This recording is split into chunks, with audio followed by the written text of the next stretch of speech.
मे आई कम इन sir? जी आइए। Good evening sir. Good evening, बैठिए बैठिए बैठिए। Thank you sir. आप मास्क चाहें तो उतार लें, क्योंकि हम लोग आपसे 11-12 फीट की दूरी पर हैं, yes sir, thank you sir. तो चिंता वाली कोई बात नहीं है। आपका नाम विकास सेंथिया है? Yes sir. है ना? विकास, कुछ अपने बारे में बताइए, और ऐसा बताइए कुछ कि हमें अलग से कुछ पढ़ना ना पड़े आपके बारे में। सर मेरा नाम विकास सेंथिया है। मैं मध्य प्रदेश के भिंड जिले का निवासी हूँ। ठीक है। मेरी प्रारंभिक शिक्षा गांव में ही हुई है, सरकारी विद्यालय से। ठीक है। उसके बाद मैंने अपने डिस्ट्रिक्ट हेडक्वार्टर से 12वीं तक की पढ़ाई की, और सर मैंने दिल्ली विश्वविद्यालय के भगत सिंह कॉलेज से ज्योग्राफी ऑनर्स किया है जी। और सर मैं उसके बाद सिविल सेवा की तैयारी कर रहा हूँ। मेरी हॉबी कुकिंग और डायरी राइटिंग है। और ये अटेम्प्ट कौन सा है आपका? सर ये मेरा पहला प्रयास है। पहला प्रयास है? Yes sir. बहुत बढ़िया। और आपने अभी सिर्फ ग्रेजुएशन की है DU से? जी सर। और वो ज्योग्राफी ऑनर्स में किया है? जी सर। और आपका वैकल्पिक विषय क्या है? सर हिंदी साहित्य। ऐसा आपने क्यों किया? भूगोल के साथ क्यों छोड़ दिया उसको? सर उसका एक वजह ये था कि सर मैं हिंदी साहित्य में ज़्यादा सहज था। इसकी सर एक वजह थी कि मेरा माध्यम भी मेंस का हिंदी था, और सर मुझे मतलब हिंदी में सहजता थी पढ़ने में। उसके अलावा सर जब मैंने UPSC की तैयारी शुरू की तो मैंने अपने सीनियर से बात की और मैंने इसमें कुछ आंसर्स भी लिखे। तो सर मुझे लगा कि मैं भूगोल और हिंदी साहित्य के साथ ज़्यादा अच्छा कर सकता हूँ। हालांकि मैं भूगोल में भी उतना ख़राब परफॉर्मेंस नहीं था मेरा, लेकिन मुझे दोनों में कंपैरेटिवली हिंदी साहित्य ज़्यादा बेटर लगा। नहीं, ऐसा था तो फिर आपने ग्रेजुएशन में हिंदी साहित्य में ही ऑनर्स क्यों नहीं कर लिया? वो तो आपको ज़रूर मिल जाता, सर उस क्योंकि समय ज्योग्राफी से कम ही कट ऑफ रहती है DU में उसकी। तो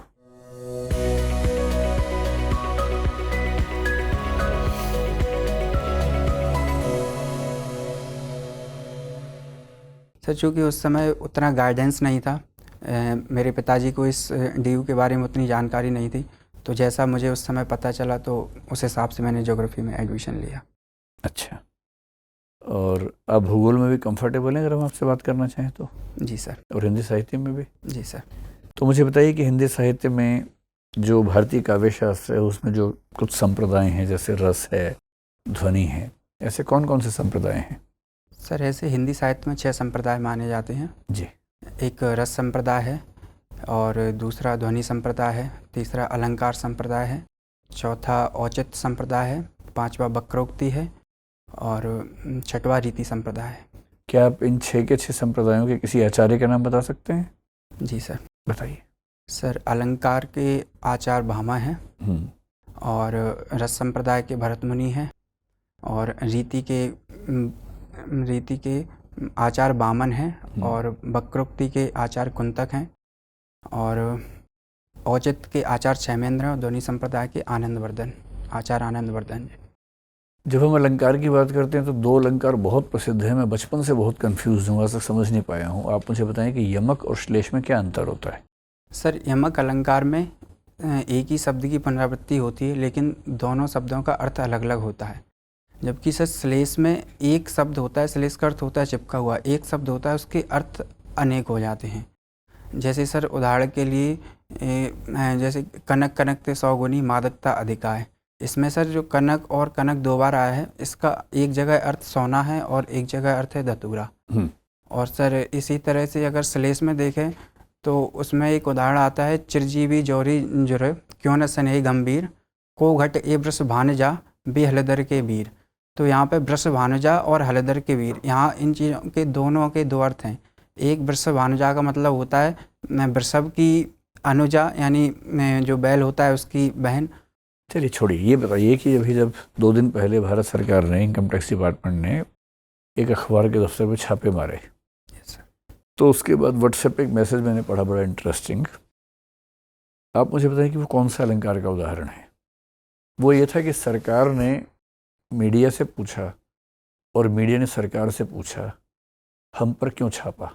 ये किस अलंकार का उदाहरण है? हम पर क्यों छापा, या हम पर छापा क्यों? सर ये श्लेष अलंकार का उदाहरण है। समझा के बताइए। सर यहाँ पर छापा शब्द के 2 अर्थ हैं। एक होता है कि मीडिया ने सरकार पर क्यों कोई खबर छापी, और सर दूसरे अर्थ में हो जाएगा कि सरकार ने मीडिया पर क्यों जो छापा पड़ा, जो रेड पड़ी है, उस अर्थ में। सर बहुत बढ़िया। अब ये बताएं कि जब आप भाषा पढ़ते हैं, भाषा विज्ञान पढ़ते हैं, व्याकरण पढ़ते हैं, तो उसमें एक बहुत बेसिक शब्द आता है स्वर, एक होता है व्यंजन। इन दोनों में एग्जैक्ट अंतर क्या होता है? सर स्वर इन दोनों में उच्चारण के आधार पर अंतर किया जाता है। स्वर का उच्चारण स्वतंत्र होता है, उसमें सांस में कोई अवरोध उत्पन्न नहीं होता है।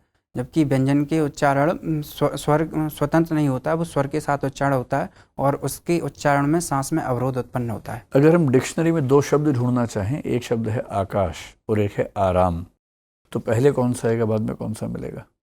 सर पहले आएगा आकाश, उसके बाद आएगा आराम। और अगर तीसरा शब्द हो अवनीश, वो कहाँ आएगा? अवनीश सर इन दोनों से पहले आएगा। वजह? सर उसमें स्वर वो है आ है और उसमें दोनों में बड़ा स्वर है आ, तो आ के बाद आ आता है, इस वजह से सर वो पहला आएगा। ठीक है, आप पूछिए। Thank you sir. विकास, अगर आप अपने ही ज़िले में पोस्टेड हों जी मैम। तो आप पहले कौन से 2 कार्य करेंगे? मैम मेरे ज़िले में एक समस्या है वर्तमान में, सेक्स रेशियो मध्य प्रदेश में सबसे कम है, तो उसके लिए मैं प्रयास करूंगा कि अवेयरनेस फैलाई जाए और जो भी उपाय कर सकता हूं तो उस चीज़ को सुधारने के लिए प्रयास करूंगा। और मैम दूसरा है वहाँ पर कि बेरोजगारी की स्थिति अधिक है वहाँ पर, क्योंकि कृषि में अधिकतर लोग लगे हैं और कृषि में आर्थिक वो पिछड़ापन अधिक है, तो मैं उस चीज़ को सुधार करने के लिए मैं प्रयास करूँगा। आपकी हॉबी है कुकिंग। जी मैम। क्या आप मुझे बता सकते हैं हींग को अंग्रेज़ी में क्या कहा जाता है? सॉरी मैम, मैं अभी याद नहीं कर पा रहा हूँ। धनिया? धनिया को मैम कोरिएंडर। मिर्च? मिर्च को मैम चिली। ठीक है। अगर ये देखा जाए जिस तरह से कोविड अंतर्राष्ट्रीय ट्रैवल के ऊपर प्रतिबंध लगाता जा रहा है, तो क्या ग्लोबलाइजेशन रुक सा जाएगा कोविड की सिचुएशन में? मैम जो ग्लोबलाइजेशन है वो केवल यात्रा के फॉर्म में नहीं होता है, उसके अन्य कारक भी होते हैं, जैसे हम व्यापार के संबंध में देख सकते हैं या फिर जो फिल्में वगैरह साहित्य है, इन सब चीज़ों से भी मैम ग्लोबलाइजेशन में विचारों का आदान प्रदान भी होता है। जो वीडियो कॉन्फ्रेंस के माध्यम से दूसरे लोगों से जुड़ रहे हैं, और चूँकि मैम कोविड एक ऐसी संक्रामक बीमारी है जिसके लोगों के कांटेक्ट में आने से फैलती है, इस वजह से अस्थायी प्रतिबंध है। जैसे स्थिति सिचुएशन होती है तो हम इसको पुनः वो कर देंगे, लेकिन मैम मुझे ऐसा नहीं लगता इससे ग्लोबलाइजेशन रुकेगा। बिल्कुल सही। एक स्कीम है सरकार की mid day meal. Yes ma'am. उसका जो मेन ऑब्जेक्टिव था कि अटेंडेंस बढ़ाई जाए स्कूल में, लेकिन इसके अलावा और क्या क्या बेनिफिट्स हैं इस स्कीम के? मैम इस चीज़ के एक अटेंडेंस के अलावा दूसरा जो सबसे बड़ा बेनिफिट था वो था जो बच्चे होते हैं उनमें कुपोषण की समस्या को दूर करना, और तीसरा ये भी था कि जो गरीब बच्चे हैं जिनके पास पर्याप्त खाने के अवसर नहीं है और जो आर्थिक कारणों की वजह से स्कूल नहीं आ पाते, तो मैम मुझे तो यही 2 ही याद आ रहे हैं अभी, अटेंडेंस और कुपोषण। ठीक है।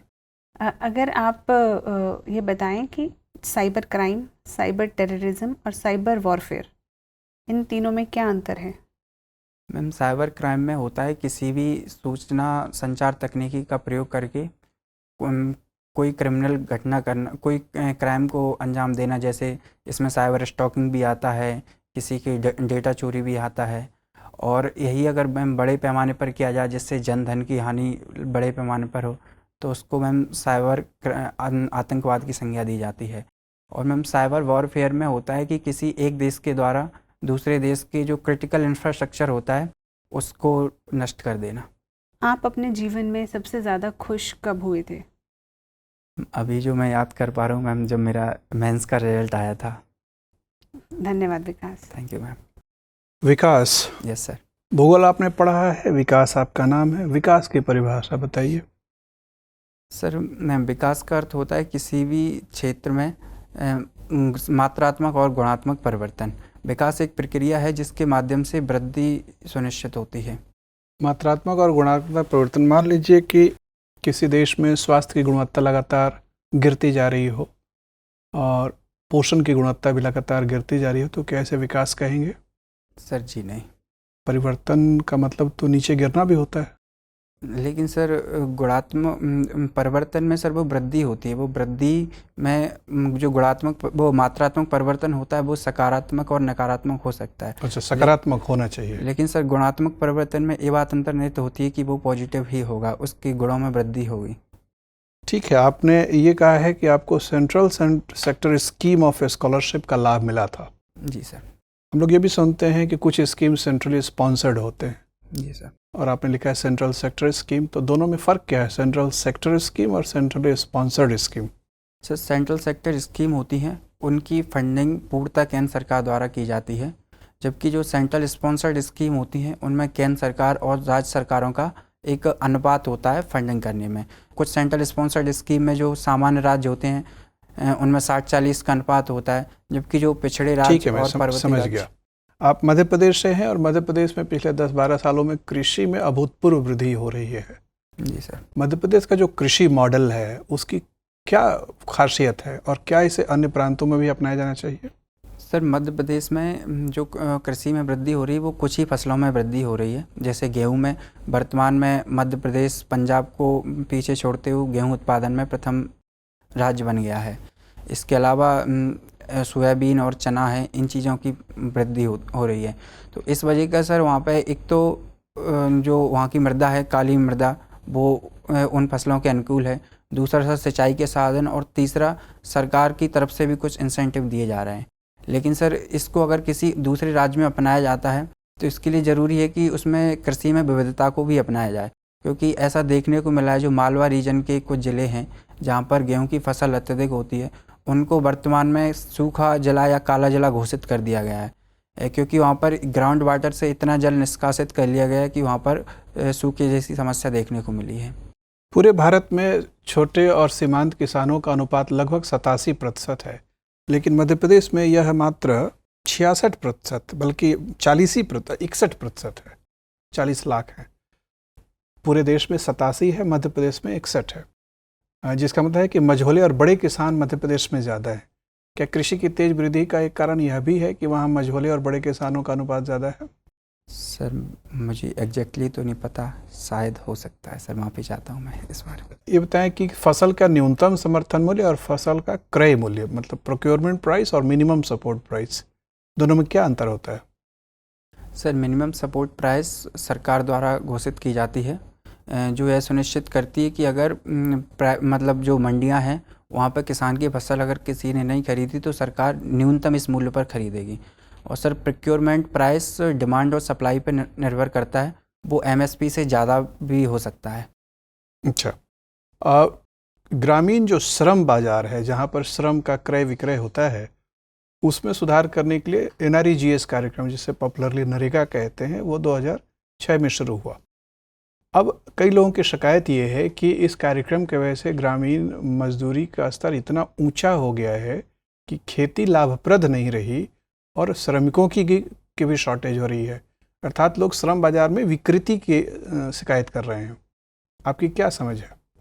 सर ऐसा कुछ उदाहरण हो सकते हैं, लेकिन चूँकि इसमें केवल 100 दिनों का रोज़गार प्रदान किया जाता है और वर्तमान में तो वर्तमान की कोविड की सिचुएशन में मनरेगा की प्रासंगिकता और भी बढ़ गई है। और सर इसका एक कारण ये भी है कि कृषि में मशीनीकरण को बढ़ावा दिया जाना चाहिए और जो अनस्किल्ड लेबर है उसको स्किल्ड करके अन्य क्षेत्रों में नियोजित करने पर ज़्यादा बल होना चाहिए सर। लेकिन बेरोजगारी अपने ऐतिहासिक ऊंचाई पर है, ऐसे में हम मशीनीकरण को बढ़ावा देंगे तो उससे रोजगार के अवसर तो गांव में और कम होते जाएंगे। यस सर, अभी शॉर्ट टर्म में ऐसा देखने को मिल सकता है। तो कुछ लेबर इंटेंसिव इंडस्ट्रीज़ हैं और कुटीर उद्योग हैं, उनमें इन श्रमिकों का नियोजित किया जा सकता है। और सर ये सैद्धांतिक बात तो हम बहुत सालों से कह रहे हैं, लगभग आज़ादी से कह रहे हैं, लेकिन हम व्यवहारिक तौर पर देख रहे हैं और आपने भूगोल में पढ़ा भी होगा कि मैन्युफैक्चरिंग सेक्टर में एम्प्लॉयमेंट इलास्टिसिटी लगातार कम हो रही है। प्रति करोड़ निवेश, रोजगार के अवसर निरंतर गिर रहे हैं। ऐसे में क्या ये मुंगेरी लाल के हसीन सपने जैसी बात नहीं है कि हम लगातार ये कह रहे हैं कि हम मैन्युफैक्चरिंग में पर्याप्त रोजगार बना लेंगे? सर इसका जो मुझे एक कारण समझ में आता है सर, वो कहीं ना कहीं स्किल का अभाव है, क्योंकि भारत में लेबर फोर्स पार्टिसिपेशन रेट है वो केवल 40% है, तो कहीं और अनस्किल्ड लेबर का अनुपात ज़्यादा है। सर स्किल प्रदान करके उन बेरोजगारी दर को कम किया जा सकता है सर। ठीक है Vikas, thank you sir. Vikas, yes sir. सबसे पहले मुझे ये बताइए कि अभी G7 की एक समिट हुई थी जी सर। जिसमें एक इनिशिएटिव उन्होंने लॉन्च किया है, उसे कहते हैं build better world initiative. Yes sir. सुना है इसके बारे में? Yes sir. B3W, yes sir. Build better world initiative, क्या है ये? सर ये जो कोविड के बाद की सिचुएशन है उससे निपटने के लिए एक कुछ उपायों का समुच्चय है, और इसमें उन्होंने जो चाइना का बेल्ट एंड रोड इनिशिएटिव है उसको काउंटर करने के लिए भी माना जा रहा है कि उसमें ये उपयोगी सिद्ध होगा। इसमें जो भी देश हैं, बहुत सारे देशों में इंफ्रास्ट्रक्चर डेवलपमेंट पर बल दिया जाएगा और उन्हें फंड किया जाएगा जिससे वो अपने यहाँ ठीक है, बहुत अच्छा। अच्छा, आपने अपना DF तैयार किया है बढ़िया तरीके से? जी सर। अच्छा, सेवा वरीयता का जहाँ तक प्रश्न है, आपने भारतीय प्रशासनिक सेवा को 1 नंबर पे और पुलिस सेवा को 2 नंबर पे रखा है। जी सर। इसका एक एक्सटेंडेड कोरोलरी ये हो सकता है कि प्रशासनिक सेवा को आप पहले स्थान पर रख रहे हैं और दूसरे स्थान पर पुलिस सेवा को, ठीक है? जी सर। लेकिन जब मैं देख रहा हूँ कि दिल्ली अंडमान निकोबार पुलिस सेवा और सिविल सेवा का जहाँ तक प्रश्न है, पुलिस सेवा को आपने पहले रखा है और सिविल सेवा को बाद में रखा है, ऐसा क्यों? आपको याद है? Yes sir. सर इसका एक कारण, जब मैं सिविल सर्विस प्रेफरेंस भर रहा था तो मैंने जब अपने सीनियरों से बात की तो उन्होंने बताया कि दिल्ली में कमिश्नरेट सिस्टम है, तो हमें जो डिसीजन मेकिंग पावर और जो ग्राउंड पे काम करने का अवसर मिलता है वो डानिप्स में ज़्यादा होता है। तो सर आपने शोध किया इस विषय पे, कमिश्नरेट सिस्टम में ऐसा क्या हो जाता है कि जो आपकी थिंकिंग है कि पुलिस को ऐसा कौन सा पावर मिल जाता है कि आपको एहसास हो गया कि वो प्रशासनिक सेवा से बेहतर है? सर इसमें कमिश्नरेट सिस्टम में ये फ़र्क होता है कि वहाँ पर जो भी डिसीजन मेकिंग पावर होती है वो पुलिस पर कमिश्नर पे आ जाती है, और इसके अलावा तो बहुत लिमिटेड अंडरस्टैंडिंग है आपकी, बहुत लिमिटेड पावर्स आती हैं, मैजिस्ट्रेटियल पावर्स आती हैं, बहुत लिमिटेड। डेवलपमेंटल पावर तो नहीं होती है, लॉ एंड ऑर्डर सब्जेक्ट ही आपका होता है, वही आप डील करते हैं। वेयर एज आप जब SDM होते हैं यहाँ पे दिल्ली में, तो आप वेलफेयर स्कीम्स और डेवलपमेंटल स्कीम्स के प्रमोशन के लिए और ऑन ग्राउंड इम्प्लीमेंटेशन के लिए बहुत एक्टिव रूप से काम कर सकते हैं। तो आपने उसका इंट्रोस्पेक्शन नहीं किया? सर मुझे इस बारे में उतनी समझ नहीं थी, मैंने जैसी मुझे गाइडेंस मिली मैंने उसे। चलिए, इंपॉर्टेंट डॉक्यूमेंट है, आपको कई लोगों से कम सलाह मशवरा करना चाहिए था। सर मैं माफ़ी चाहता हूँ। ठीक है। अच्छा, आप EWS स्कीम का बेनिफिट लेना चाह रहे हैं? जी सर। आप मुझे बता सकते हैं कि 8 लाख से कम आय के अतिरिक्त agricultural land, irrigated, non irrigated और प्लॉट से संबंधित क्या क्राइटेरिया है जिसको फुलफिल करने के बाद आप इसके बेनिफिशियरी के लिए एलिजिबल होते हैं? सर 8 लाख की इनकम के अतिरिक्त इसमें 5 एकड़ कृषि भूमि है, और जो म्यूनसिपैलिटी एरिया है उसमें 250 स्क्वायर फीट का प्लॉट नहीं होना चाहिए, और जो नगर पालिका वाला क्षेत्र होता है उसमें 1000 स्क्वायर फीट का प्लॉट नहीं होना चाहिए। बहुत बढ़िया। अच्छा, ये बताइए कि आज अभी इस साल जो 15 अगस्त हम लोग मनाने जा रहे हैं, ये 75वीं वर्षगांठ होगी, और अभी गवर्नमेंट सर्किल में अभी चल रहा है India@75। आप मुझे बता सकते हैं, जब पहली बार भारत के प्रथम प्रधानमंत्री ने भाषण दिया था जो बहुत फेमस हुआ, ट्रस्ट विथ डेस्टिनी। जी सर। अब 75वें साल में जब हम मूल्यांकन करते हैं कि उन्होंने जिस आइडियल्स को एनविसाज किया कि हम उसको अचीव कर पाएंगे या नहीं, वो अगर मूल्यांकन करें तो कितना हम लोगों ने अचीव किया है इन टर्म्स ऑफ विमेन और चाइल्ड डेवलपमेंट? सर विमेन और चाइल्ड डेवलपमेंट के क्षेत्र में देखा जाए तो उस समय जो विमेन में शिक्षा का स्तर था वो काफ़ी कम था। वर्तमान में विमेन में शिक्षा का स्तर भी बढ़ा है, सेक्स रेशियो में भी सुधार हुआ है, और भी ऐसे बहुत सारे क्षेत्र हैं जहां महिला सशक्तिकरण दिखाई देता है। रोजगार के प्रत्येक क्षेत्र में महिलाएं आगे आई हैं। अभी हाल ही में सुप्रीम। आपने वो डॉक्यूमेंट पढ़ा है, ट्रस्ट विद डेस्टिनी? अंदाज से ही बोल रहे हैं ना? जी सर, मुझे भी ठीक से भी याद नहीं है। इतना पोटेंशियल प्रश्न है और आप अंदाज पे आप ट्राई कर रहे हैं। सर मैं माफ़ी चाहता। चलिए, मेरा अंतिम प्रश्न है आपसे। अभी आप देख रहे होंगे राइट टू प्रिवेसी चर्चा का विषय है, पेगासस जो कंट्रोवर्सी चल रहा है। मुझे बताइए कि सुप्रीम कोर्ट ने टाइम एंड अगेन कहा है कि राइट टू प्रिवेसी एक इंट्रिंसिक पार्ट है आर्टिकल 21 का, ठीक है? क्या गाइडलाइंस सुप्रीम कोर्ट ने डिक्लेयर किया है जिसके माध्यम से अगर राइट टू प्रिवेसी का इंक्रोचमेंट होना है या फिर उसको रिस्ट्रिक्ट करना है तो रीजनेबल रिस्ट्रिक्शन लगाए जा सकते हैं? एक लॉजिकल प्रिंसिपल्स उन्होंने गढ़ा है, वो क्या है, बता सकते हैं? सर मैं माफ़ी चाहता हूँ, आपको आइडिया नहीं? सर प्लीज़ पूछिए। विकास। Yes sir. विकास, आपने भूगोल की पढ़ाई की है ना ग्रेजुएशन में? जी सर। एक टर्म बड़ा लोकप्रिय है, ग्लोबल वार्मिंग। जी सर। लेकिन ग्लोबल वार्मिंग के साथ साथ एक और शब्द आपने सुना होगा, ग्लोबल कूलिंग। जी सर। ये ग्लोबल कूलिंग किस रेफरेंस में यूज़ किया जाता है?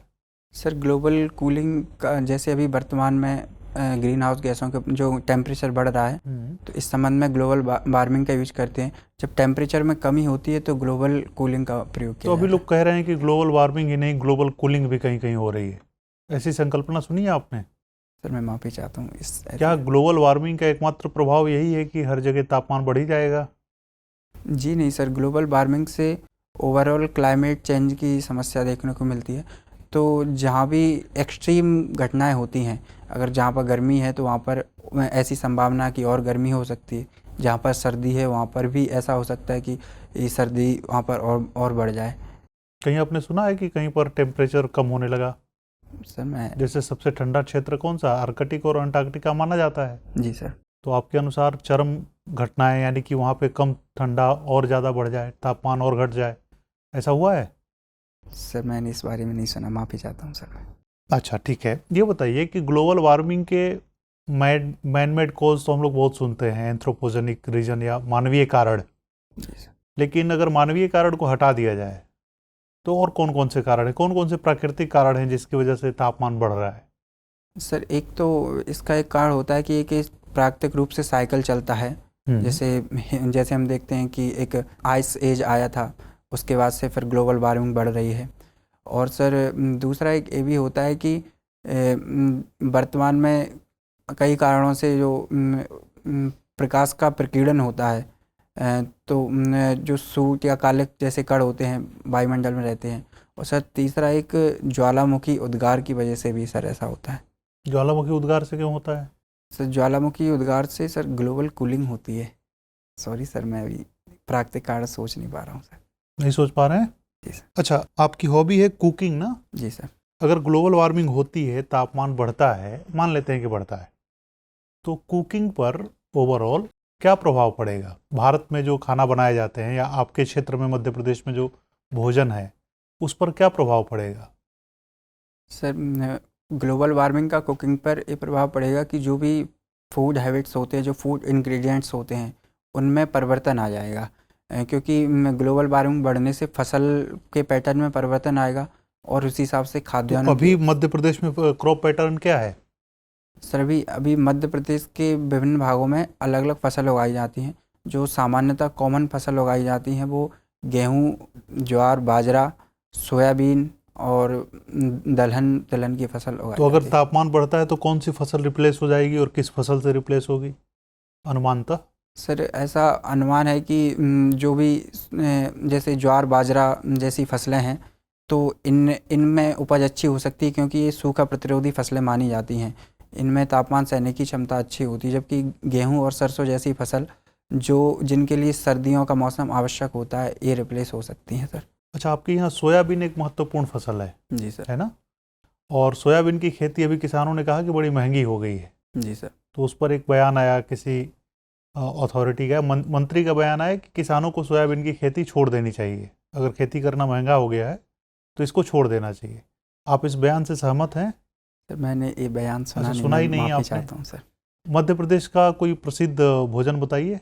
सर मध्य प्रदेश में नाश्ते में तो इंदौरी पोहा प्रसिद्ध है और खाने में दाल बाफला वहाँ का प्रसिद्ध है, जो राजस्थानी दाल बाटी चूरमा के जैसा ही होता है। अच्छा, मान लीजिए दाल बाफला को अगर एक नेशनल आइडेंटिटी देनी है, ब्रांडिंग करनी है कुल मिला के, जी सर, और आप किसी ज़िले के, जो मध्य प्रदेश से बाहर का ज़िला है, वहाँ पर आप कलेक्टर बन जाते हैं, तो अपनी क्षमताओं में रहते हुए, अपनी सीमाओं में अपनी अथॉरिटी का प्रयोग करते हुए आप कौन कौन सा ऐसा काम करेंगे जिससे ये भोजन एक ब्रांड के रूप में आपके ज़िले में और आपके राज्य में विस्तार ले सके या फैल सके? तो इसके लिए तो एक प्रयास ये किया जा सकता है कि जो भी दाल बाफला के स्टॉल हैं उनको जगह जगह लगाया जा सकता है और सोशल मीडिया तो के उसके लिए माध्यम आप से। क्या करेंगे? सर उसके लिए लोगों को प्रेरित कर सकते हैं कि क्योंकि इसमें रोजगार के अवसर भी हैं। तो दूसरे राज्य में जाके आप वहाँ के लोगों को कहेंगे कि दाल बाफला के स्टॉल लगाओ? सर इसके लिए उसके जो न्यूज़पेपर और सोशल मीडिया के माध्यम से प्रचार किया जा सकता है और जो भी रोल मॉडल होते हैं वो उस चीज़ को प्रचार करेंगे, उसको खाएंगे तो लोग भी उसकी तरफ आकर्षित होंगे और सर तीसरा एक अगर गवर्नमेंट सपोर्ट भी मिल सके उसको तो सर उसके माध्यम से उसको प्रमोट किया जा सकता है। अच्छा, मान लीजिए अभी तो आपका शुरुआती अटेम्प्ट होगा यूपीएससी में। जी सर। मान लीजिए अंततः आप सेलेक्ट नहीं होते हैं तो आप क्या करेंगे? सर अभी मेरा प्रथम प्रयास है, मैं इसमें आगे और ट्राई करूँगा। अंततः मैंने कहा कि मान लीजिए पूरे अटेम्प्ट खत्म हो गए, आपका सिलेक्शन नहीं हुआ तो आप क्या करेंगे? सर मेरा रुझान टीचिंग लाइन में है तो सर मैं टीचिंग लाइन में जाना चाहूँगा। ठीक है Vikas. Thank you sir. Vikas, ये बताओ कि इतिहास और मिथक इन दोनों में क्या अंतर होता है? सर इतिहास के बारे में हमें प्रमाणिक तथ्य प्राप्त होते हैं, और जबकि मिथक ऐसा होता है जिसको न तो सिद्ध किया जा सकता और ना ही खारिज किया जा सकता, लेकिन जन सामान्य में एक धारणा होती है, वो उस पर भरोसा करते हैं। जैसे उदाहरण देके समझाइए। जैसे सर राम और कृष्ण का मिथक हम देखते हैं तो लोगों में धारणा है, लेकिन उसके बारे में न तो उसे प्रमाणित करने के लिए साक्ष्य और ना ही खारिज करने के लिए साक्ष्य। ठीक है। कुछ ऐसे भी लोग हुए इतिहास में कि वो इतिहास में हुए ये तो तय है, लेकिन उनके बारे में बहुत सारे मिथक भी गढ़ लिए गए आसपास। जी सर। जैसे सर अभी मैं एक कालिदास का उदाहरण याद कर पा रहा हूँ। जैसे इतने उनकी प्रमाणिकता तय है, लेकिन हम हिंदी साहित्य में पढ़ते हैं मोहन राकेश ने आषाढ़ का एक दिन में उनके लिए कई मिथक गढ़े हैं। और सर जयशंकर प्रसाद के नाटकों में भी स्कंदगुप्त में और चंद्रगुप्त में उनकी ऐतिहासिकता प्रमाणिक है, लेकिन उनकी जो मन स्थिति दिखाने के लिए उन्होंने कुछ ऐसे मिथक गढ़े हैं। आप शहीद भगत सिंह कॉलेज से हैं। जी सर। शहीद भगत सिंह के बारे में क्या, मतलब कुछ लोग कहते हैं कि वो ईश्वर को बहुत मानते थे, कुछ बोलते हैं कि वो नास्तिक थे। कुछ ठोस जानकारी इस बारे में? सर इस बारे में जहाँ तक मुझे ज्ञात है, उन्होंने एक 1926 में एक पुस्तक पढ़ी थी जिसका नाम था कॉमन सेंस। उसमें सुप्रीम गॉड के एग्जिस्टेंस पर प्रश्न उठाए गए थे। उस पुस्तक को पढ़ने के बाद माना जाता है कि भगत सिंह आस्तिक से नास्तिक व्यक्ति हो गए, और उन्होंने लाहौर जेल में 1930 के दौरान एक पुस्तक भी लिखी है कि व्हाई आई एम एथिस्ट, मैं नास्तिक क्यों हूँ। और सर वो कहते थे कि क्या आर्गुमेंट थी उसमें, क्या आर्गुमेंट्स हैं उस किताब में? सर मैंने किताब तो नहीं पढ़ी है। तो बहुत पतली सी छोटी सी किताब है। सर मैं माफ़ी चाहता हूँ, मैं पढ़ूंगा उसके बारे में। ठीक, कोई बात नहीं, फिर भी कुछ आइडिया हो, कोई आर्गुमेंट वगैरह उनका? सर मैंने जो जितना वैसे पढ़ा है तो उसमें भगत सिंह ने कहा है कि धर्म किसी भी व्यक्ति का निजी जीवन का पहलू है, और धर्म को किसी भी व्यक्ति का शोषण करता नहीं होना चाहिए। एक उन्होंने कोट्स में कहा भी था कि जो भी व्यक्ति किसी प्रोग्रेसिव रास्ते पर बढ़ रहा है उसको अपने सभी जो अंधविश्वास और कुरीतियाँ हैं उनको खारिज करना पड़ेगा। तो सर मेरा अनुमान है इसी से संबंधित। जिस समय उनको फांसी के ले जाएंगे तो उस समय वो एक प्रसिद्ध किताब पढ़ रहे थे, कौन सी किताब थी वो? सर वो लेनिन की जीवनी थी, लेनिन की आत्मकथा थी सर। तो उस किताब का उन्होंने क्या किया जाने के समय? सर ऐसा कहा जाता है कि जब वो जेलर उनको बुलाने के लिए आया तो वो किताब पढ़ रहे थे, तो उन्होंने उससे कहा कि अभी एक क्रांतिकारी दूसरे क्रांतिकारी से मिल रहा है, और उसको ख़त्म करने के बाद उसको हवा में उछालते हुए वो फांसी के लिए चले गए। मुझे ये बताइए कि क्या हम ये कह सकते हैं कि भारत का जो संघवाद है, फेडरेशन मतलब फेडरलिज्म है, वो इस समय एक चौराहे पर है और शायद अपने इतिहास से सबसे बुरे दौर में है? सर ऐसा तो ऐसे कुछ उदाहरण हो सकते हैं, लेकिन संघवाद अगर देखा जाए तो क्षेत्रीय पार्टियों के उभरने से मजबूत ही हुआ है।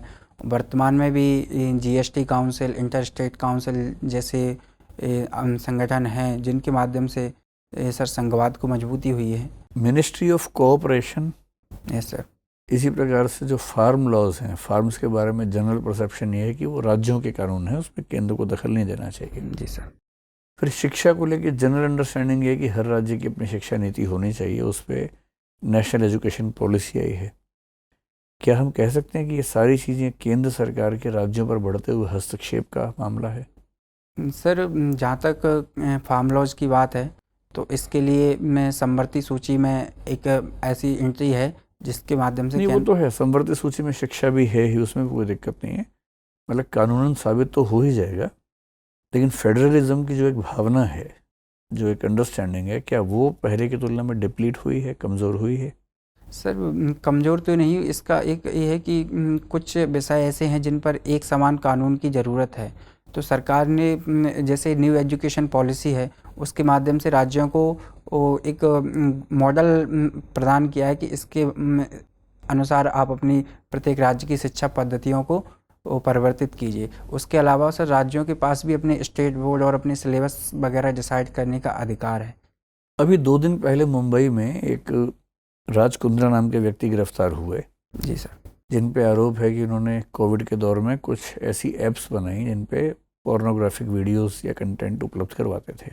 उनकी एक मतलब स्टाफ मेंबर ने, या जो शायद फिल्मों में काम भी करते हैं, उन्होंने ये क्लेम किया कि वो पोर्नोग्राफी नहीं है, इरोटिका है, और क्योंकि वो इरोटिका है इसलिए अपराध की श्रेणी में नहीं आता है। आप मुझे ये बताएं कि मेरे ख्याल से ये बात सही होनी चाहिए कि जितने भी युवा लोग हैं भारत में या दुनिया में, मेरे ख्याल से उनमें से 99% लोग ऐसे होंगे जिन्होंने कभी ना कभी किसी न किसी मात्रा में पॉर्न देखा ही होगा। ये पूरे समाज में अधिकांश लोग ऐसा करते हैं, तो उसके बाद क्या इसको रोकना ठीक है या इस पर कुछ दूसरी पॉलिसी होनी चाहिए? तो ये मानते हुए कि भारत सरकार ने आपको ये कहा कि आप इस बारे में एक पॉलिसी बनाएं, आप मुझे बताएं कि आपकी पॉलिसी में क्या क्या 3-4 पॉइंट्स होंगे इस बारे में। सर इसके लिए सबसे पहले तो यह है कि जो भी चूँकि ये राइट टू चूज का मामला भी है, और ऐसा इस बारे में सुप्रीम कोर्ट ने भी कहा है कि लोग अपने बंद कमरे में क्या करते हैं इससे सरकार को कोई फ़र्क नहीं पड़ना चाहिए। तो सर इस मामले में पॉलिसी यही होगी कि जो भी इस तरह का कंटेंट बनाया जा रहा है उसमें सेल्फ रेगुलेशन को अपनाया जाए, और इसके लिए एज की एक रिस्ट्रिक्शन लगाया जा सकता है कि किस एज के व्यक्तियों को देखने की अनुमति है। और दूसरा कि इसमें कुछ भी गैरकानूनी रूप से जैसे बच्चों को या बच्चों के साथ इस तरह की शामिल ना किया जाए, चाइल्ड पोर्नोग्राफी को। और सर तीसरा ये है कि ये भी सुनिश्चित होना चाहिए कि इसका सोसाइटी पर बुरा प्रभाव ना पड़े। तो इसके लिए भी सर एक ग्रीवेंस रेडरेसल मैकेनिज्म होना चाहिए। चलिए आखिरी सवाल है कि मान लीजिए कि 2024 में लोकसभा चुनाव में आपके पास 3 ऑप्शंस हैं, उनमें से एक व्यक्ति को पीएम बनाना है। आप किसको बनाएंगे और क्यों बनाएंगे ये आपको बताना है। वो 3 व्यक्तियों के नाम, एक हैं सुश्री ममता बनर्जी, एक हैं श्री योगी आदित्यनाथ, और तीसरे व्यक्ति हैं श्री नीतीश कुमार। अगर यही 3 ऑप्शंस हैं तो आप इनमें से किनको चुनेंगे और क्यों चुनेंगे? और मोदी जी ने आपसे कहा कि भाई तुम चुन दो, उसी को बना देंगे पीएम, हम अब काम नहीं करेंगे, हम थक गए हैं। सर मेरा इसमें प्रेफरेंस सुश्री ममता बनर्जी को होगा। सर इसका एक वजह यह है कि प्रधानमंत्री के तौर पर अगर इंदिरा गांधी के बाद देखा जाए तो ऐसे किसी भी महिला प्रत्याशी का वो नहीं रहा है उस पर, तो इससे एक समावेशिता को भी बढ़ावा मिलेगा। और सर दूसरा, चलिए उसमें 2 विकल्प और भी हैं, एक है सुश्री मायावती और एक है सुश्री महबूबा मुफ्ती। 5 विकल्प हो गए, अब बताइए। सर फिर मैं इसमें सुश्री महबूबा मुफ्ती जी को बनाना चाहूँगा, क्योंकि सर इसमें एक वही सर मेरा पॉइंट है जो समावेशिता वाला, क्योंकि माइनॉरिटीज़ से आती हैं वो, और जम्मू कश्मीर के बारे में एक धारणा है, उससे लोगों का एक इंटीग्रेशन भी बढ़ेगा, लोग उनको जब प्राइम मिनिस्टर के रूप में देखेंगे तो। ठीक है विकास, बहुत अच्छा लगा आपसे बात करके। Thank you sir. Thank you ma'am.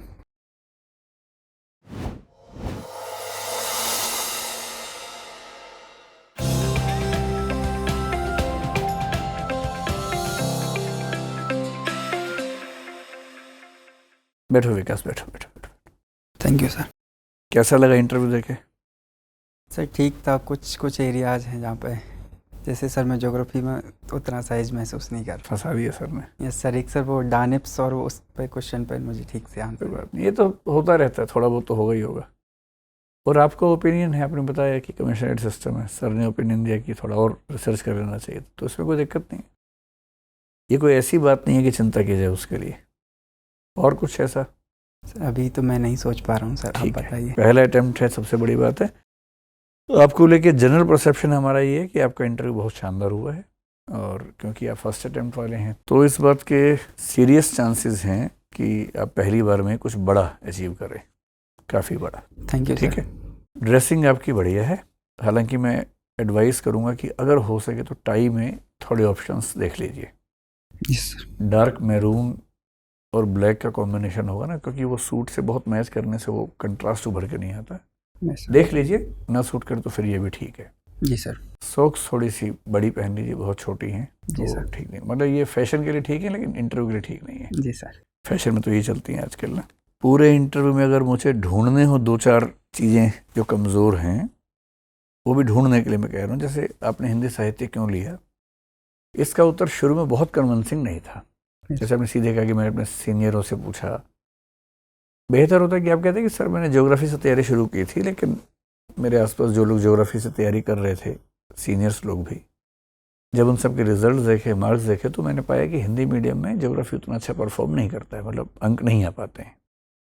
जब मैंने 3-4 बहुत सीरियस विद्यार्थियों के अंक कम देखे जो बहुत अच्छे थे पढ़ने में, तो फिर मुझे चिंता हुई। और उन्हीं में से 1-2 ने जब मैंने देखा कि विषय बदला, हिंदी साहित्य लिया, बहुत जल्दी स्कोर कर लिया, तो फिर मुझे भी लगा कि मैं ज़्यादा प्रयोग ना करूं और एक आसान रास्ता चुन लूं। तो ज्योग्राफी भी मेरा ठीक है, मैं उससे बात कर सकता हूं, लेकिन मैंने यूपीएससी को पास करने के लिए विषय बदला है। थोड़ा सा इस तरह से बात रखो, सीधे ये नहीं कि सीनियर ने कहा और मैंने चेंज कर दिया। सर इसमें मैंने एक मॉक में ही बोला था, तो उन्होंने बोला कि आपने कोई अटेम्प्ट दिया ही नहीं, तो पहले ही आपने कैसे सोच लिया कि ये अच्छा परफॉर्म नहीं करेगा। आप में क्षमता हो सकती थी, आप उसमें अच्छा परफॉर्म करें। ठीक है, लेकिन वही बात है कि मैंने पोटेशियम साइनेट खाया ही नहीं, मैं तब भी नहीं खाता हूँ क्योंकि दूसरों ने खाया हुआ है। जी सर। तो दूसरों के फेलियर से भी तुम सीख सकते हैं, या खुद फेल हो गए सीखेंगे सारा का सारा। जी सर। लेकिन जब आप ये बात कहें ना कि दूसरों से सीखा, तो ठोस आधार लीजिए कि उन्होंने एग्ज़ाम दिया था अच्छे स्टूडेंट से, तब भी जब मार्क्स कम आए, लगातार कम आए, तब मैंने उनसे इस बात को लिया। जी सर। इस तरह से। जी सर। बाकी देखो, हिंदी साहित्य पर मैंने खूब सवाल पूछे और मैंने जानबूझ के वैरायटी ली, भाषा से भी लिया और कई जगह से लिए, तो आपने बहुत ज़बरदस्त तरीके से याद किया हुआ सारा का सारा। Thank you. हर विषय में जो बुकिश चीज़ है वो तो आपको रटी हुई है, मतलब जैसे विकीपीडिया होता है ना, वैसे एकदम तैयारी से आए हैं, बहुत बढ़िया है। हमें चिंता थी कि जैसे मिड डे मील है, वो भी आपने अच्छा बताया कि न्यूट्रिशन दूसरा फैक्टर है। फिर आपने बड़ा मुस्कुरा के कहा कि सर और मैं ध्यान नहीं कर पा रहा हूँ, तो स्माइलिंग फेस भी अच्छा है। लेकिन जनरली पूरे इंटरव्यू में थोड़ा सीरियस ज़्यादा हो, थोड़ी सी सीरियसनेस अगर कम हो पाए ना, कहीं कहीं स्माइल का मौका निकाल के, ज़बरदस्ती नहीं, जहाँ संभावना बने वहाँ थोड़ा स्माइल कर दो, उतना ठीक है। सिचुएशनल क्वेश्चंस पे आपकी हैंडलिंग काफ़ी अच्छी है। मैंने 3-4 क्वेश्चंस पूछे जानबूझ के, और भी मेंबर्स ने पूछे, आपने बहुत अच्छा हैंडल किया, शानदार हैंडल किया। मिथ हिस्ट्री वाला फेडरेशन एट क्रॉस रोड्स, वो भी ठीक था। ट्राइस्ट विद डेस्टिनी शायद आपने नहीं पढ़ी है, लेकिन वो मतलब बहुत बड़ा अपराध नहीं माना जाएगा, इस तो उम्र में बच्चे आमतौर पर नहीं पढ़ते वो हैं, थोड़ा सा हम लोग स्ट्रेस में लाने के लिए, है ना। और अच्छी बात ये लगी कि आप ब्लफ नहीं कर रहे। 1-2 जगह आप फंसे तो आपने सीधे सॉरी बोल दिया, गड़बड़ करने से बचे। वहाँ मुझे लगा एक जगह फंस गए थे, लेकिन अदरवाइज आपने कहीं ब्लफ नहीं किया और सॉरी बोल के निकल गए। Thank you sir. तो कुल मिला के सच बात ये कि बहुत सुझाव हमारे पास है नहीं, और पहली बार में इस उम्र में कोई बच्चा इतना अच्छा परफॉर्म करे ऐसा सामान्य नहीं है, ये खास बात है। तो अगर आप इस बार IAS भी बन गए तो हमें आश्चर्य नहीं होगा। Thank you sir. और कुछ ना कुछ तो आपको बढ़िया मिलेगा, ये हमारा पूरा भरोसा है। बाकी मेंस की परफॉर्मेंस मैटर करती है। मेंस कैसा हुआ आपका? सर मेंस वैसे ठीक हुआ, यहाँ पे मैंने टेस्ट सीरीज दी थी, लेकिन सर मैंने एथिक्स की क्लास प्री के बाद की, ऐसे की क्लास प्री के बाद की। नहीं, लेकिन आपका जो लेवल है याद करने का ना आपने उतने टाइम लेकिन सर मेरा यहाँ पे टेस्ट में परफॉर्मेंस, मेरे GS में सभी में 100+ मार्क्स आ रहे थे। बहुत बढ़िया।